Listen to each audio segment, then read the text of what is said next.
लोकशाहीचा बुलंद आवाज, रिपब्लिकन वार्ता महाराष्ट्र। कन्नड तालुक्यातील एका गावात 15 वर्षीय मुलीवर अत्याचार झाल्याची घटना उघडकीस आली आहे। या प्रकरणी पिशोर पोलीस ठाण्यात शनिवार दिनांक 23 ऑगस्ट रोजी पोस्को अंतर्गत गुन्हा दाखल करण्यात आला। प्राप्त माहितीनुसार पीडित मुलीच्या आईने दिलेल्या फिर्यादीवरून अंकुश जनार्दन लेणेकर याच्यावर गुन्हा दाखल झाला।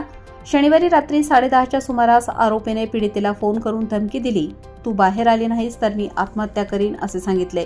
कुटुंबातील सदस्य झोपलेले असताना पीडिता घराबाहेर गेली।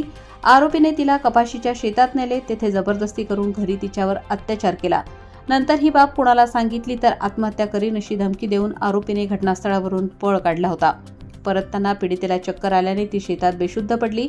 शुद्धीवर आल्यानंतर तिने घडलेला प्रकार कुटुंबियांना सांगितला। पोलिसांनी आरोपीला अटक केली आहे। त्याला कन्नड न्यायालयात हजर केले असता 4 दिवसांची पोलीस कोठडी सुनावण्यात आली आहे। सहाय्यक पोलीस निरीक्षक शिवाजी मार्गदर्शनाखाली नागवे यांच्या पोलीस उपनिरीक्षक रतन डोईफोडे आणि रायटर विलास सोनवणे हे तपास करीत आहेत।